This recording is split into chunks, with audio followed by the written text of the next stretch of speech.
teman-teman, kembali lagi bersama kami di podcast Mansabar. Bersama saya Yuda dan saya Praja. Jadi kali ini kita sudah kedatangan tamu yang sangat spektakuler. Nah, beliau-beliau ini merupakan tokoh yang berpengaruh dalam dunia olahraga, khususnya voli, di tim Mansabar. Seperti apa pembahasannya? Check it out! Halo semuanya, jadi kali ini kita sudah kedatangan tamu yang sangat luar biasa, yaitu bapak-bapak pembina dari voli SMA Negeri 1 Banjar. Selamat datang Bapak. Selamat datang, di tim Bapak. podcast SMA Negeri 1 Banjar. Mungkin bisa diperkenalkan diri terlebih dahulu. Silakan, Bapak. Pak. Dari Bapak. Iya. Iya, dari Bapak, silakan. Dari Bapak. Baik, terima kasih atas waktu dan kesempatannya. Senang sekali gitu diundang dalam acara ini gitu. Sebelumnya Bapak perkenalkan dulu.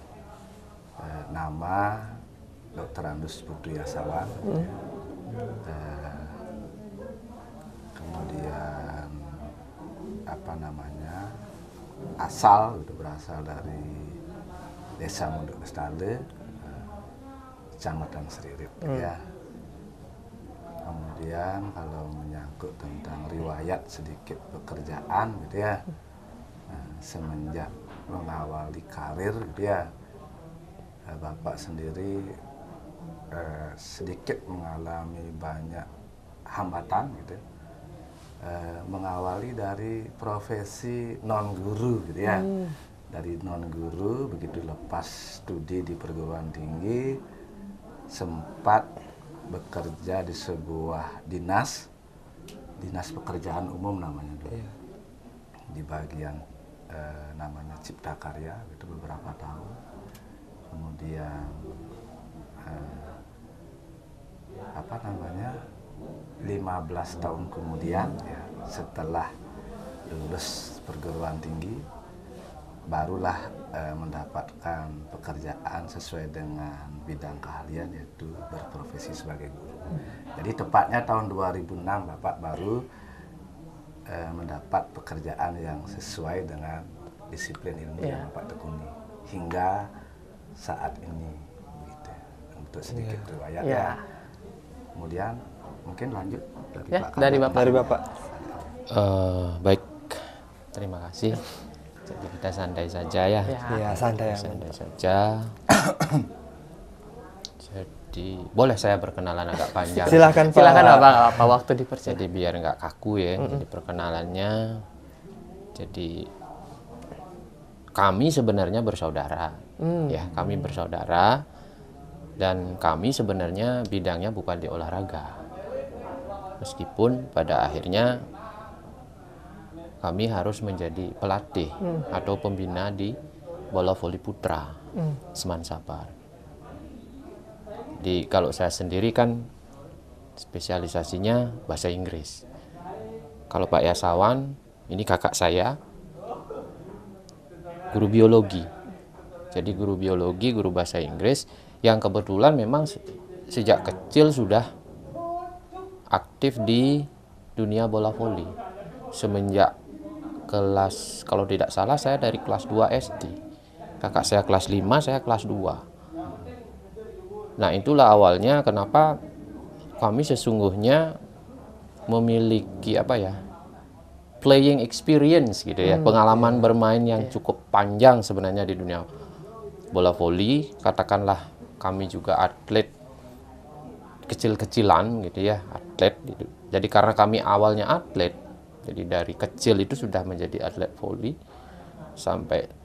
bahkan sampai sudah tua, tetap saja sampai hari ini akhirnya kita diberikan kepercayaan oleh satuan pendidikan untuk menjadi pembina atau pelatih bola voli putra.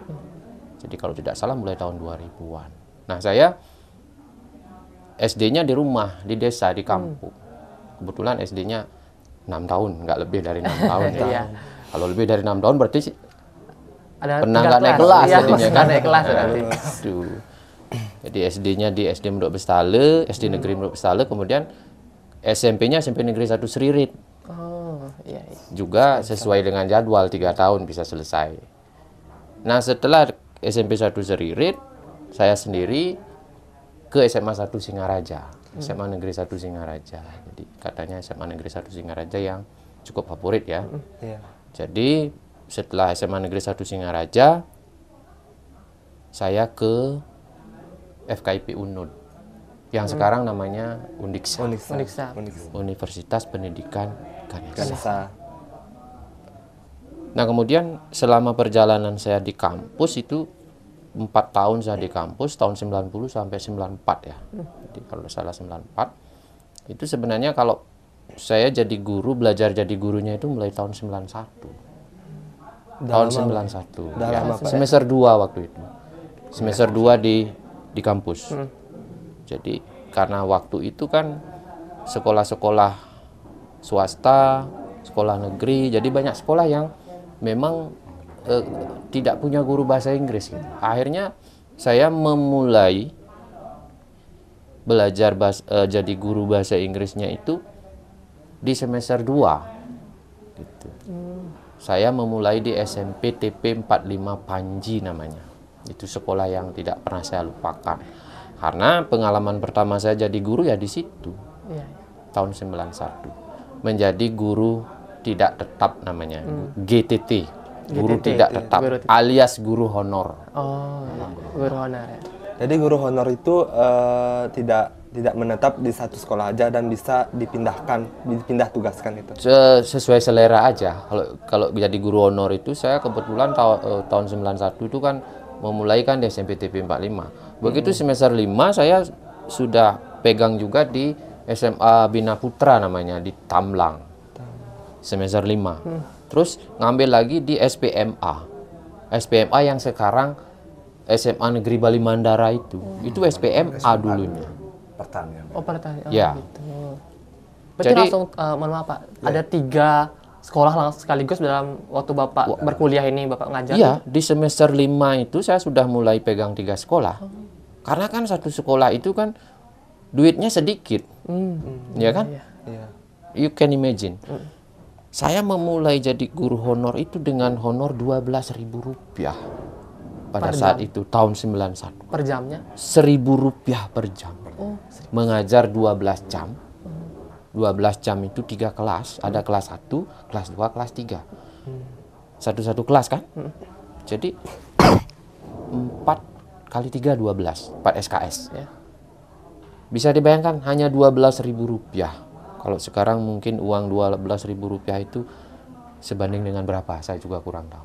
Akan tetapi bukan itu apa namanya, tujuan utamanya kan bukan uang itu sebetulnya, tetapi kan seperti Experience, tadi ya teaching experience.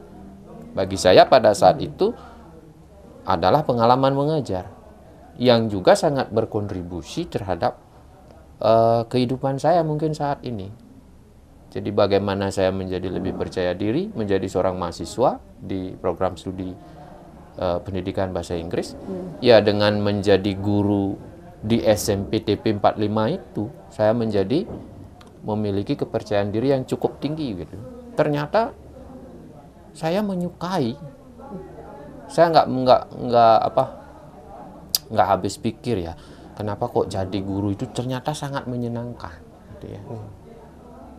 Karena memang sudah passionnya juga di sana, Pak. Kayaknya sih memang passionnya sudah di sana. Karena kebetulan ya bapak kami juga guru. Jadi kalau bisa dibilang keluarga kami sebagian besar guru. Jadi sudah ada darah guru gitu ya. Jadi sudah ada secara genetika. Temurun-temurun. Iya. Sudah ada bakat alami lah jadi guru. Nah, mulai tahun 2000 itulah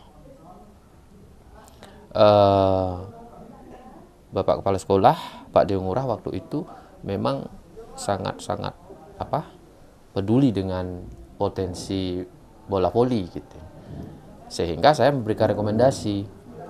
Jadi karena kebetulan di voli ini kan Pak, kalau Bapak mau volinya maju gitu. Saya punya kakak seorang pelatih gitu, saya bilang. Kakak saya seorang pelatih bola voli yang sangat hebat, saya bilang gitu. Kalau di daerah Buleleng ini sudah cukup terkenal gitu ya, sudah cukup terkenal. Kakak saya Pak Eson salah satu pelatih terbaik sebetulnya di Buleleng. kalau mau, Pak, bagaimana kalau Bapak memberikan jam gitu ya ke kakak saya. Kakak saya guru biologi. Nah, akhirnya kepala sekolah yang kedua memberikan kesempatan Pak Yasawan di sini. Mulai saat itulah akhirnya ada progres gitu ya, ada progres. Karena sesungguhnya di bola voli itu kalau pelatihnya satu susah juga gitu. Agak susah juga. Jadi sejujurnya saya katakan kalau pelatih sesungguhnya bola voli putra ya Pak Yasawan kakak saya. Gitu. Saya sebenarnya hanya asisten pelatih. Sebagai asisten pelatih ya. yang merekomendasikan bapaknya. Ya awalnya saya yang merekomendasikan. Karena saya juga nggak berani untuk melatih anak-anak sendiri gitu. Meskipun kami dari kecil sudah memang atlet bola voli. Sampai terakhir di tahun 2000-an, di tahun 2000 berapa itu kami tingkat nasional mewakili PGRI. Ulang tahun PGRI di Solo waktu itu. Solo, Jawa Tengah, Pak. Ya, Jawa Tengah. Berarti kalau PGRI berarti guru-guru gitu main bola voli, Pak ya? Iya, tim Gitu. Kompetisi bola voli Antar guru. Antar guru tingkat nasional. tingkat nasional kami kebetulan mewakili PGRI Bali. Jadi itu pengalaman yang paling puncak kayaknya untuk kami karena sudah berumur kan. Jadi sudah berumur. Jadi di tim itu, di tim bola voli PGRI Bali itu kami posisi yang berbeda.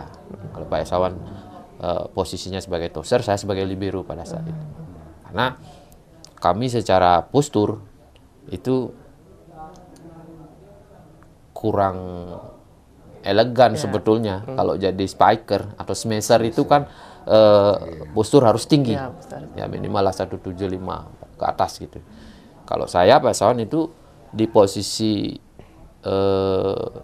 spiker atau smasher itu nggak dapat kalau sudah hitung-hitungan atlet tingkat nasional apalagi gitu. Jadi saya diposisikan, saya sebenarnya quicker gitu ya, posisi saya sebenarnya quicker tapi karena postur yang kecil pendek akhirnya saya diposisikan di libero.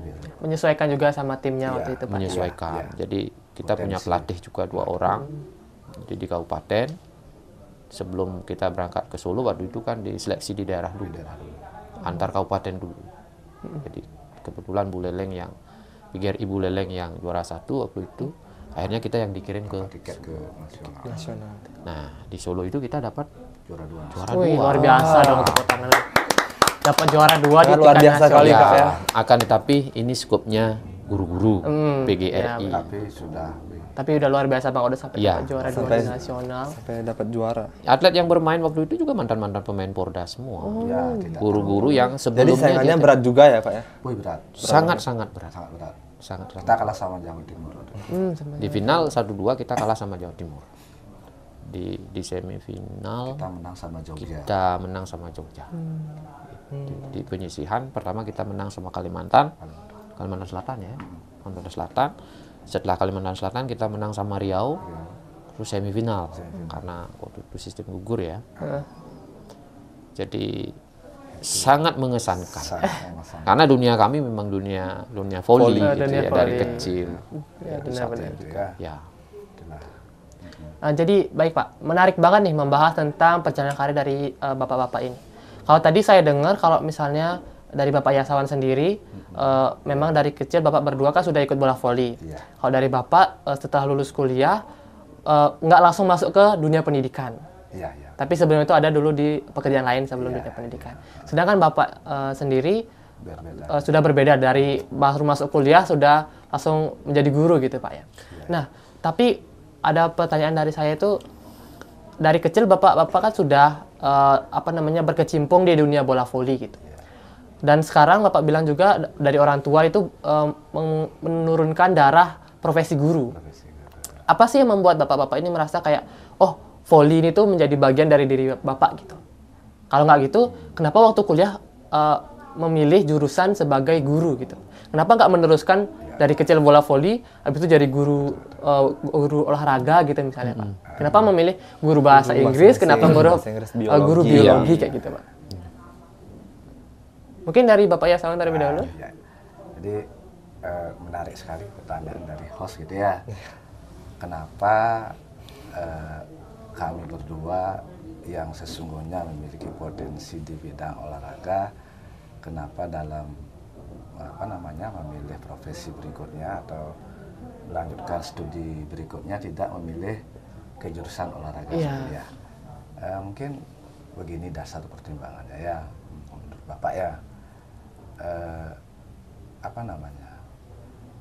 Selain pada saat itu mungkin karena wawasan berpikir kami yang juga sama seperti adik-adik ya atau anak-anak ya, yang mungkin wawasannya belum begitu jauh gitu, sehingga boleh dibilang antara potensi dengan profesi sepertinya tidak nyambung kan gitu ya. Kenapa tidak ke sana? Bahkan saya dulu tidak memilih profesi jadi guru kalau boleh cerita. Awalnya saya justru ingin menjadi seorang petani. Oh gitu. Ya, ingin seorang petani, tapi petani yang berpendidikan, ingin menjadi seorang insinyur gitu ya. Tetapi cita-cita itu tidak kesampaian, akhirnya harus lari ke guru. Karena memang takdir untuk menjadi guru itu. Iya, mungkin sudah seperti itu mungkin yang harus kami alami, sehingga dan tadi sudah disampaikan oleh Pak Made Prasetyo, saya yang sebagai kakaknya justru diangkat belakangan kan gitu ya. Karena itu menyangkut jurusan yang saya ambil juga gitu. Kebetulan di kuliah kan ngambilnya biologi. Itu kan sangat terbatas peluang kerjanya. Sementara bahasa Inggris saat itu jangankan sudah tamat, belum tamat saja sudah dikejar gitu. Makanya Pak Made Prasetyo semester 2 sudah dapat pekerjaan gitu. Sementara saya habis tamat di 91 biologi, ke sana kemari bawa ijazah, tidak ada sekolah yang menerima karena formasinya sempit gitu. Nah, belum lagi dalam tanda kutip di zaman itu ya, di zaman itu memang berbeda kondisinya dengan saat ini, sangat berbeda. Sehingga itulah sebabnya kenapa sampai saya boleh dibilang menganggur 15 tahun. 91 sarjana, 2006 baru diangkat, bayangkan itu. Makanya itulah tadi sempat di PU karena supaya istilahnya tidak nganggur saja, karena sudah harus bertanggung jawab pada keluarga kan, seperti itu. Jadi selain wawasan waktu itu, pengenalan terhadap potensi bakatnya di olahraga, kenapa tidak di olahraga, seperti tadi itu mungkin sudah harus begini jalan kami gitu. Sekalipun kami seorang atlet, tidak mesti dong harus guru olahraga kan gitu. Tidak mesti. Kan banyak terjadi guru olahraga justru tidak bisa punya kompetensi seperti kami berdua. Kan banyak kalian juga punya guru olahraga tapi kompetensinya bisa saja dia di cabang lain, di Kidung misalkan, di Darmo Canda kan itu ya. Tapi yang penting bagi Bapak berdua menjadi seorang guru harus ada plusnya gitu. Ya. Kami berdua guru bahasa Inggris dan biologi, plusnya di volley. Itulah yang menjadi sebuah kebanggaan kami berdua. Kira-kira seperti itu Yuda dan juga Raja ya. Mungkin sekarang Pak Kadek mungkin menambahkan. Baik, mungkin ini sebagai tambahan. Jadi kalau saya sendiri sih dari kecil katakanlah suka bola voli. Jadi nggak pernah berhenti kan, nggak pernah berhenti main voli sampai hari ini. Sampai hari ini juga nggak pernah berhenti. Cuman kalau pemikiran saya waktu itu, kebetulan saya memang dari kelas 3 SMP sudah fashion saya kelihatan di bahasa Inggris gitu, karena ini gara-gara teman ada ya. Di gara-gara teman sebangku di SMP waktu itu yang ngajak saya kursus di Mangala English Course itu ngambil elementary class gitu ya. Akhirnya ya saya memang mulai kelas 3 SMP sudah memutuskan untuk menjadi guru bahasa Inggris karena saya tahu potensi akademik saya di situ. Nah, urusan voli itu bagi saya adalah urusan non akademik, gitu. Urusan non akademik. Jadi saya tidak tidak mengambil jurusan olahraga karena memang nanti kalau jadi guru olahraga itu tidak hanya bisa main voli. Jadi guru olahraga itu harus multi, ya kan? Harus multi. Jadi menguasai semua jenis. Jenis olahraganya sepak bola, lari kayak gitu, Iya, gitu Pak ya. semuanya harus dikuasai. Itu masalah. Semuanya kalau bisa terampil. Kalau saya sendiri kan hanya terampil di bidang voli saja. Jadi itu nanti bisa jadi lebih susah kalau menurut saya. Nah, akan tetapi saya tambahkan bahwa meskipun kami ini guru bahasa Inggris dan guru biologi, tapi kami tetap berkolaborasi dengan guru olahraga, dengan guru penjas. Artinya apa? Kami sebagai pembina atau pelatih di voli ini, kami menyerahkan urusan latihan fisik itu di guru penjas. Bahkan guru penjas sampai ketika pelajaran olahraga itu yang atlet-atlet itu khusus diberikan untuk di voli gitu. Enggak, meskipun pada saat itu mungkin materinya bukan voli, basket mungkin tapi yang atlet voli itu sangat-sangat diperhatikan oleh guru olahraga. Sampai rewardnya pun bonus nilai raport pun minimal 90 kalau untuk atlet dari guru olahraga. Jadi minimalnya nilainya 90. 90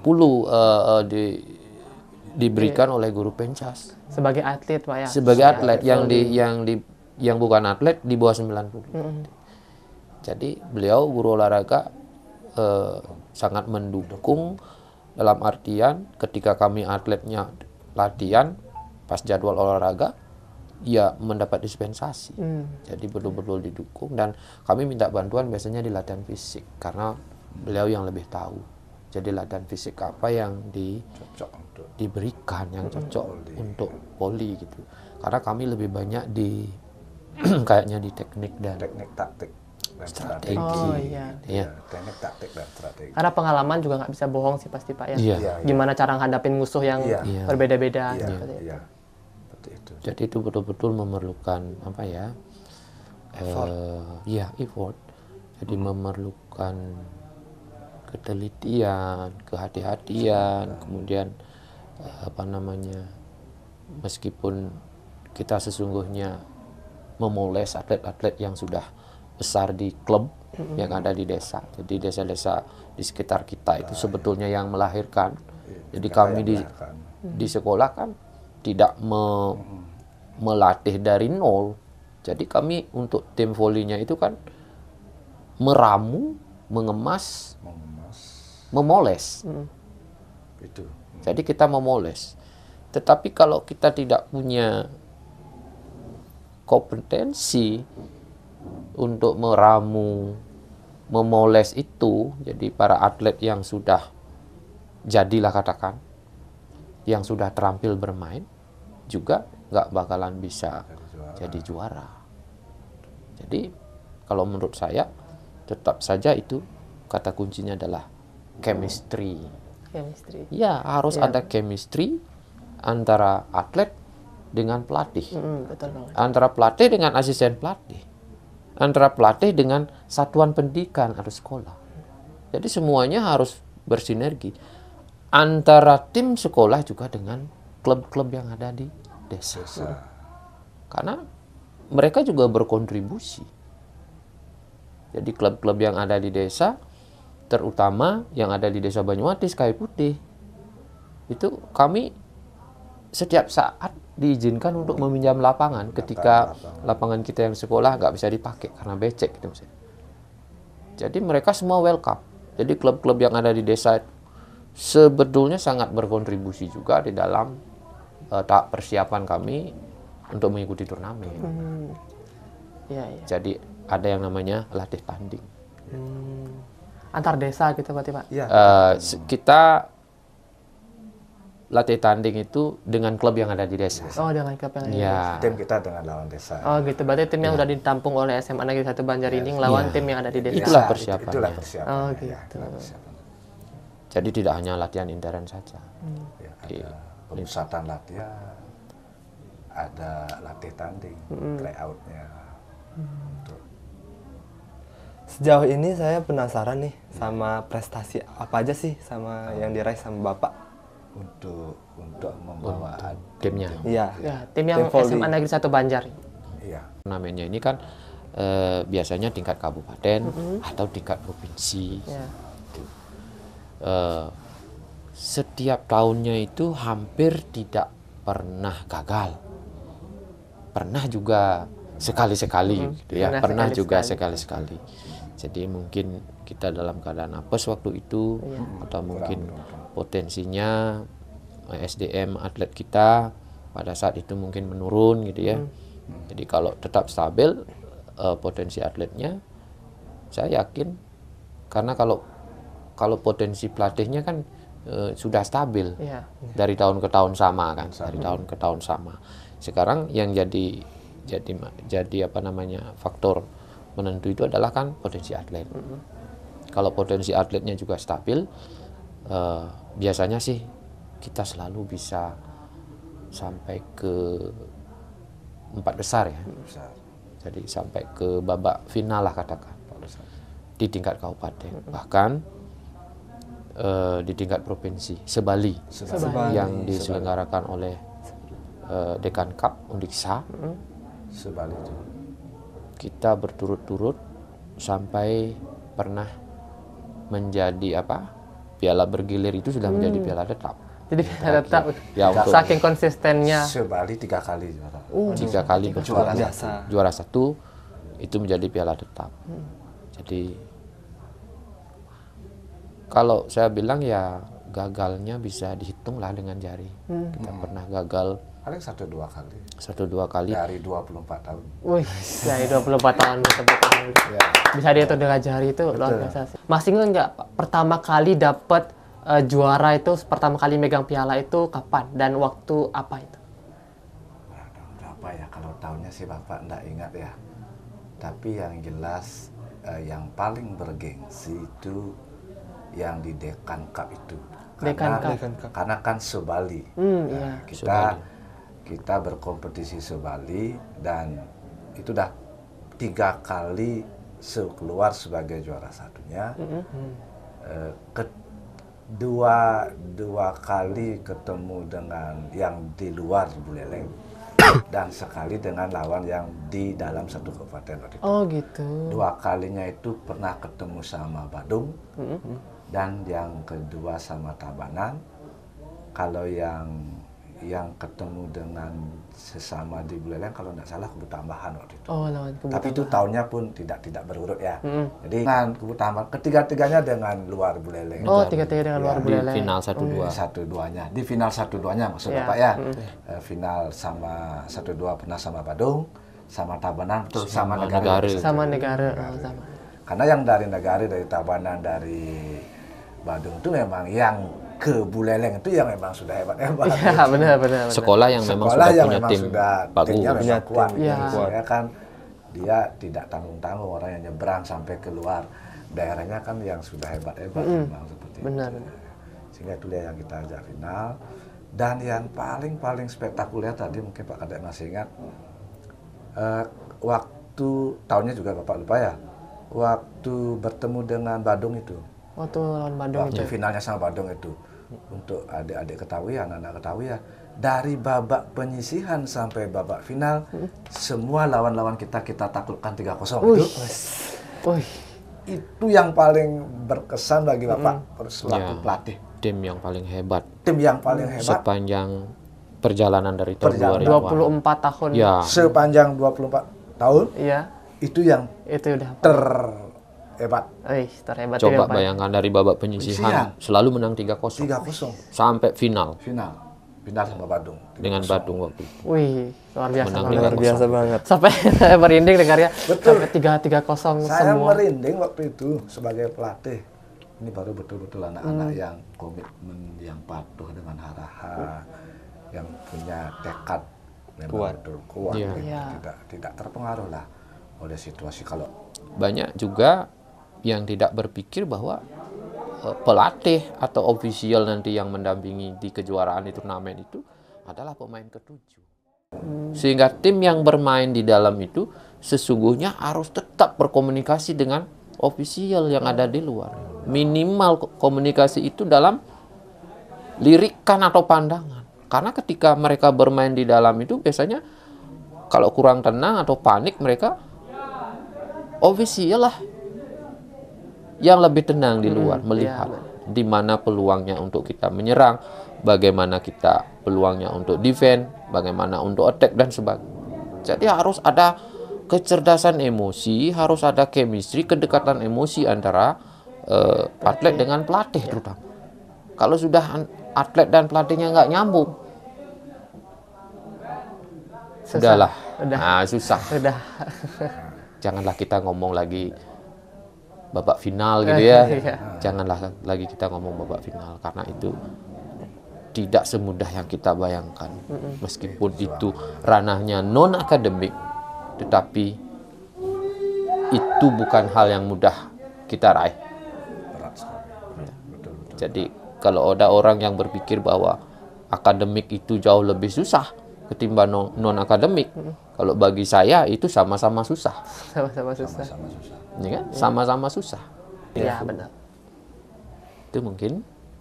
Nah, baik. Selanjutnya nih Pak, dari tadi sudah dijelaskan bagaimana perjalanan Bapak sudah 24 tahun berkarir sebagai pelatih, berarti Bapak berdua sama-sama 24 tahun jadi Ya, pelatih di kurang tempat lebih ini ya. Kurang lebih lah Nah, sih.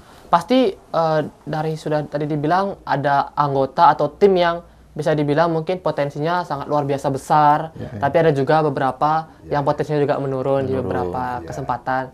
Nah, saya mau tanya bagaimana sih Bapak-Bapak ini melihat potensi yang ada di diri mereka? Oh, ini cocoknya di bagian ini cocoknya di bagian ini, gitu. Sehingga Apa aja membuat sih kekurangan yang dimiliki oleh setiap anggota tim tersebut? bagaimana Bapak bisa menyatukan semua itu gitu, sehingga menjadi tim yang kuat sekarang gitu. Kami biasanya sih awal proses awal tim selectionnya itu, seleksi timnya itu biasanya kami awali dengan di turnamen antar jurusan. Di turnamen antar jurusan kita kan sering kecuali jeda sekarang mungkin nggak bisa ya karena mungkin cuacanya seperti ini. Biasanya setiap ada jeda kita minta di kesiswaan agar diberikan waktu untuk mengadakan turnamen antar jurusan. Itu sangat penting bagi kami pelatih untuk melihat sekaligus menyeleksi, merekrut. Jadi seperti itu kita melihat, setelah kita dapat mungkin sekitar 12 orang Maksimal ya 12. baru kita proses berikutnya kita ramu, coba ini kita pasangkan dengan ini. Tak boleh seperti Nanti ada tahap dicoba-coba ini, main sama Iya, ini, main iya, sama ini iya, gitu. Iya. Coba-coba. trial and error. Ya. Jadi orang belajar kan seperti itu, harus berani mencoba. Agar kekuatannya itu merata. Ketika ada perputaran pergerakan pemain itu tidak ada kekuatan yang ada titik lemah. Ya, ya betul. Itu yang susah. Jadi menyusun sebuah formasi Formasi itu. Ya. formasi tim itu. Supaya nggak ada kekurangan di salah satu bagian Iya, gitu Pak ya. biar kalau ini lemahnya di sini, ini akan nutupi. Gitu. Iya. Itu yang penting sekali. Nanti kalau itu salah menempatkan posisi itu fatal. Jadi berdampak pada Wah, berdampak besar sekali. Ada titik lemah. Jadi kalau lawannya cerdas, kita kelihatan kelemahan. Iya. Makanya menyusun formasi itu yang bagaimana gitu. Siapa di posisi 1, siapa di posisi 2 sampai di posisi 6 itu betul-betul memerlukan ketelitian dan kecermatan. Karena salah tempat itu fatal. Iya, gitu. benar-benar. Salah tempat itu fatal sekali. Apalagi di pertandingan besar yang di provinsi gitu Pak ya. Di event-event yang lebih tingkatnya lebih bergensi gitu ya. Provinsi. Kita pernah ikut di Denpasar ya, punya pengalaman juga. Penyelenggaranya adalah Politeknik Bali. Politeknik. Iya, kita juga punya ngajak anak-anak ke sana turnamen. Waktu itu memang kita gagal, baru masuk 6 besar karena mungkin berbagai banyak faktor kendala ya. Salah satunya kita harus pulang pergi setiap bertanding dari sini. Itu salah satu faktor mungkin penyebab sehingga pemain kita mungkin dari segi staminanya agak berkurang ya, tetapi sebuah pengalaman hidup yang sangat berarti sekali juga buat tim kita saat itu. Punya pengalaman hidup bermain di Denpasar itu. Di Denpasar seperti itu yang pernah kita lakukan gitu untuk memaksimalkan dia Nah, seperti tadi disampaikan, memang sekarang eventnya agak jarang. Kalau dulu bukan hanya lembaga pemerintah, kecamatan, kabupaten, provinsi, waktu itu juga sekolah-sekolah banyak yang mengadakan turnamen. Tapi awal tetap sebelum kita jadi juara berkali-kali ini ya awalnya juari dulu gitu. Juari dulu, Juari. ya, benar-benar. Kalau pengen jadi juara harus juari dulu. Iya. Itu. Iya kan? Iya betul. Harus itu sih dari mentalitasnya itu kita berani tampil dulu Percaya Pak. diri Ya. itu Kan penting. nggak serta-merta kita baru ikut kejuaraan atau lomba pertama kali sudah dapat juara kan? Iya, Nggak bakalan seperti itu. Iya betul. nggak selalu. Iya, pertama juari dulu. Supaya kayak kalian ini juga saya akui. Harus juari dulu. Iya, untuk menjadi juara di kemudian hari ya harus juari lah. Amin. Sekilas juga ya, saya kan bekerjanya tadi di PU ya, karena volley, Oh gitu. Ya, karena skill volley. Saya lama di sana dari tahun 93 sampai 2005, sebelum diangkat 2006, lama di sana, berapa tahun itu. Ya hidup saya dari volley. Saya udah biasa dibayar setiap kali bertanding gitu. Sampai kemana-mana gitu ya. Jadi sama seperti kalian, nanti sebagai jurnalis ya, sebuah hobi Iya. ya, nanti juga mendatangkan hasil karena Ya. sudah profesional. Volley sekarang kan profesional. Iya. Si Wadon, si Andika, si Deva itu sudah dibayar satu kali bermain 400.000 oleh tim Di Tarkam. Antar klub. klub Antar biasa, kampung. antar kampung. Nah sekarang kalau yang bersangkutan itu tahu potensinya, mudah-mudahan dikembangkan terus meskipun sudah lepas dari sini. Lagi sebentar lagi kan Wadon sudah tamat. Tapi kalau dia memang bersungguh-sungguh itu sudah uang itu. Iya. Iya, Wadon itu konsisten. Bisa dilanjutkan lagi. Bisa dilanjutkan di masyarakat ya. itu sudah. Verosa. Verosa.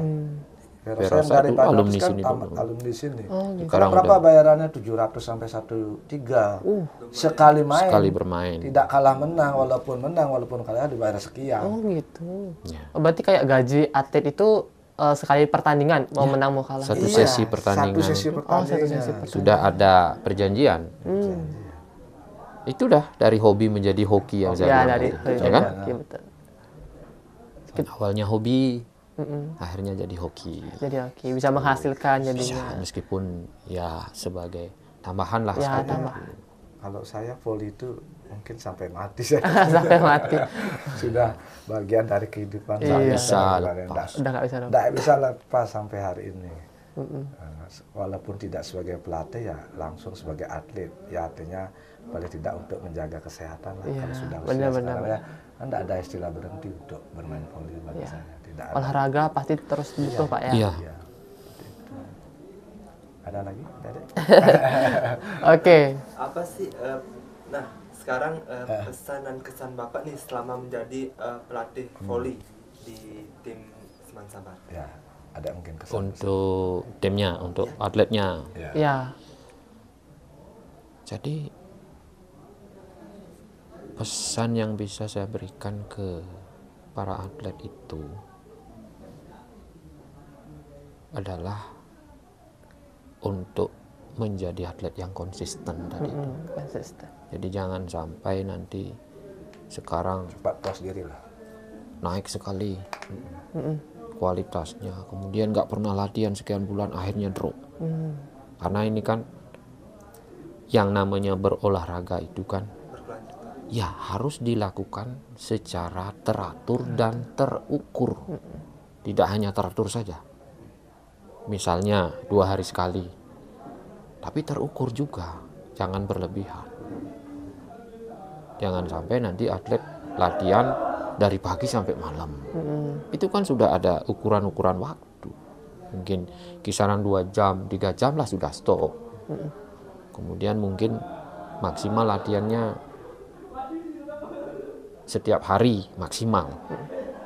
Kalau sampai pagi latihan, sore latihan itu mungkin sudah di pelatnas ya, kayaknya di pelatnas. Ya, itu sudah tingkat nasional. Jadi kalau kita di sini atlet lokal di sini mungkin ya 2 hari sekali lah. Tapi secara rutin, jadi secara konsisten, kemudian tetap harus punya prinsip, punya mental juara. Jadi jangan sampai tidak stabil gitu. Jadi harus selalu stabil, jadi selalu punya integritas, selalu punya konsep yang jelas, jadi punya komitmen gitu. Nah itu untuk atlet. Nah kemudian untuk anak-anak yang mungkin non atlet, jadi tetap. Jadi awalnya mereka atlet bola voli itu pasti dari hobi dulu. Dari hobi. Ya kan? Sebelum sampai akhirnya jadi atlet karena kondisi fisik mendukung, postur yang tinggi dan sebagainya. Nah untuk anak-anak yang lain itu tetap saja seperti tadi saya rekomendasikan ya, kalian harus punya hobi. Kalau bisa, gitu ya, kalau bisa hobi itu seimbang, kalian punya satu hobi di olahraga, kemudian kalian juga punya hobi di seni, gitu. Dunia seni. Pertama punya hobi di dunia olahraga, yang kedua punya hobi di dunia seni. Nah, kenapa harus seimbang? Saya sendiri juga belum bisa menyeimbangkan. Saya dominan hobinya di olahraga. Kalau di seni kurang, ya. Kenapa? Karena di dunia olahraga itu, kalian itu nanti akan belajar tentang kejujuran dan sportivitas. Sportif. Mengakui kelebihan lawan, keunggulan lawan, kekurangan sendiri diakui. Sportif. Jujur. Siapa tahu nanti kalian jadi orang besar, jadi pejabat tinggi di negara ini. Kalau nggak jujur, jadi pemimpin, ya hancur. Beda loh situasinya. Kalau sekarang atau sebelum-sebelumnya dulu mungkin siapa yang jujur dia yang hancur. Tapi untuk di kemudian hari, siapa yang jujur, dia yang tidak hancur. Ya kan? Itu pertama. Kenapa kalian harus punya hobi di dunia olahraga? Belajar tentang kejujuran dan sportivitas di situ. Kenapa harus di seni yang kedua? Nah, di dunia seni katanya menurut para pakar itu kalian belajar menghaluskan karakter. Karena kalian nanti jadi orang hebat, orang besar. Tidak hanya jujur sportif tapi juga karakternya halus. Ya kan? Kalian jadi pemimpin yang bijaksana, pintar, cerdas, bijaksana. Bukan bijaksana bijak sini loh. Bijaksana saja, satu aja jangan di bijak sini gitu. Itu sesungguhnya kenapa saya selalu menyarankan di setiap kelas yang saya ajar itu kalian harus usahakan punya hobi.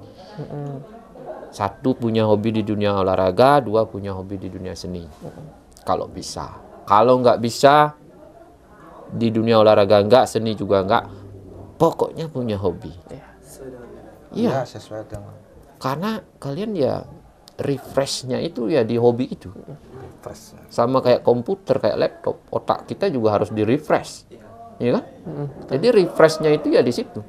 Kalau bisa di hobi itu, sana disegarkan kembali. Jadi itu saja mungkin Pak Yasan juga ada.